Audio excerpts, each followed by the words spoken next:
Layla here with HeroesMart Homeschool Academy. Welcome to class. It's good to have you here. Hi.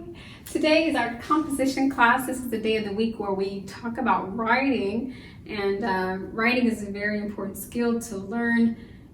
Even if it seems it's going the way of the dinosaurs, we still want to learn how to write and compose. So that's why this class is still very significant. In this class, we use a lot of our time here to talk about grammar. I understand that we have our grammar class on day 3. So why are we talking about grammar and composition? Because most of what you're composing, you'll need to understand. Actually, all of what you compose will require a firm understanding of grammar, U.S. English grammar, or even American English grammar, in order to compose it properly.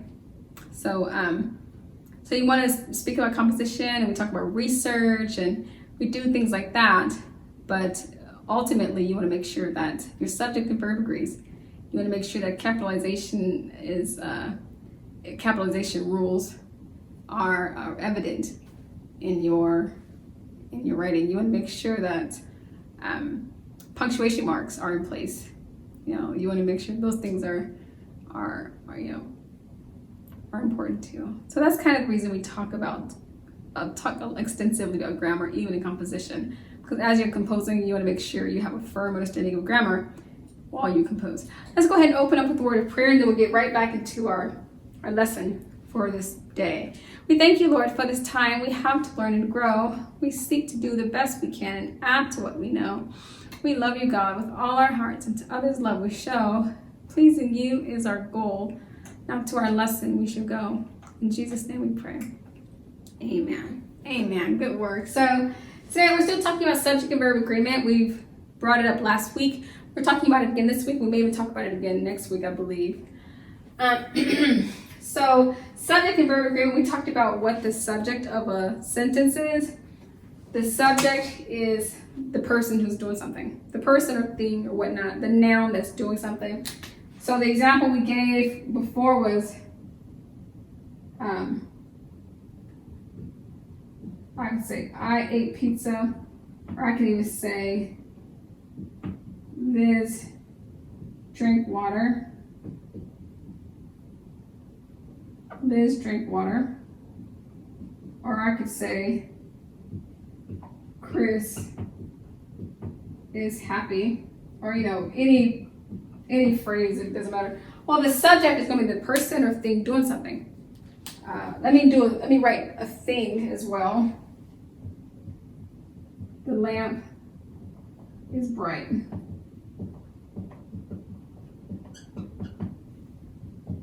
The dog wagged his tail.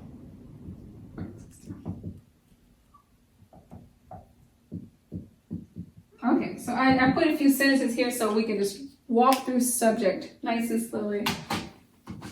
So this sentence says, I ate pizza. Who ate pizza? I did. That's the subject. Liz drank water. Who drank water? Liz did. That's the subject. And there's our punctuation mark. Chris is happy. Who is happy? Chris is. That's the subject. The lamp is bright. What is bright? The lamp. That's the subject. The dog wags his tail. Who wags his tail? The dog. That's the subject. Can you see subject? These are the subject. Okay, and while we're doing this, this is not necessarily, I didn't plan to do this, but really quickly, let's look at the verb. I ate pizza. Who ate pizza? Or what did I do? I ate.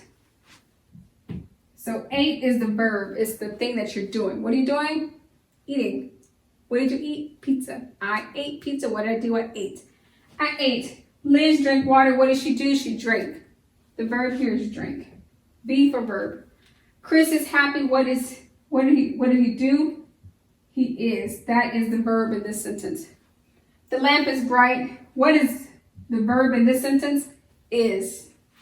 It's a to be verb. And it is the correct verb in that sentence. The dog wags his tail. What does the dog do? He wags. So there's the verb. Okay, so I just wanted to, because we talk a lot about subject and verbs, and we're going to be talking about subject-verb today. Talking about subject and verb here. And we're going to talk about this. I want you to be really quick to appreciate the subject as a distinct element of the sentence than the verb, from the verb. So rule 1, if the noun is singular, then you will add an S to the verb. Okay? The boy runs fast. What is the subject of the sentence? The boy. The boy is the subject. What is the verb of the sentence? Runs. The verb is runs. So if the noun is singular, this noun boy, is it singular or plural? It's singular. Singular just means one. Plural means many. Boy is singular. So if the noun is singular, which it is, then you will add an S to the verb. Is there S on our verb? Yes. So that rule has been kept. We kept that rule. If the noun is singular, add an S.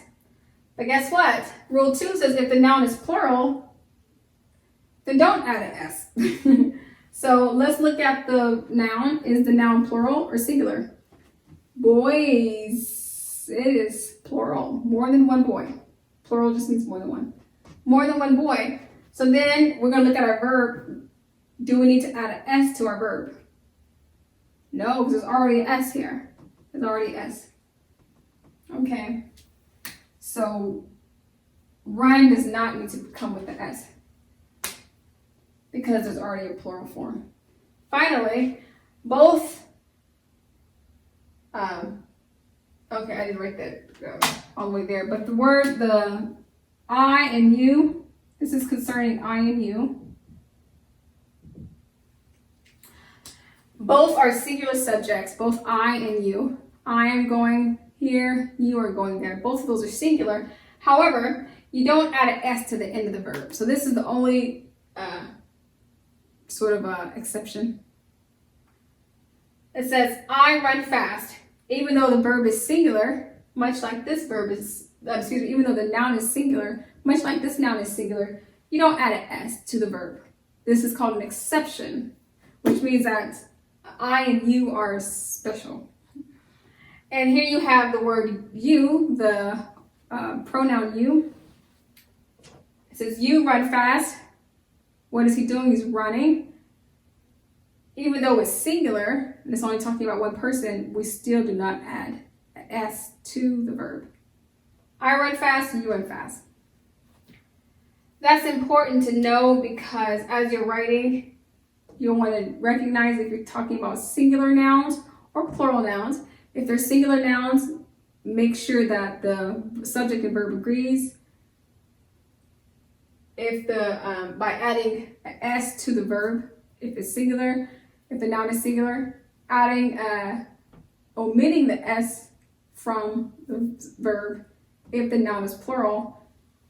The third rule is for the words I and you, for the pronouns I and you do not have to add an S. You do not add an S to the verbs on those, okay? I say, what we would say is I run fast, not I runs fast. Just doesn't sound good, does it? We say you run fast, we don't say you runs fast. You see that? So rule 1, rule 2, rule 3 are all there. And you are very confident with what a subject is, what a verb is. So now when you go and you're writing completing your exercises, you can write with confidence. And so that's what we're trying to get you acquainted with, is to make sure that you're writing with a lot of confidence and knowledge, and not just writing without direction. Okay, boys and girls, that's all I have for you today. Thank you so much for coming to class and being a part of today's lesson. But until tomorrow, God bless.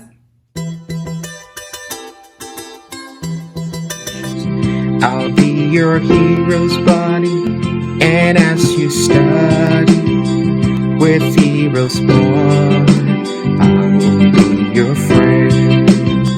So don't you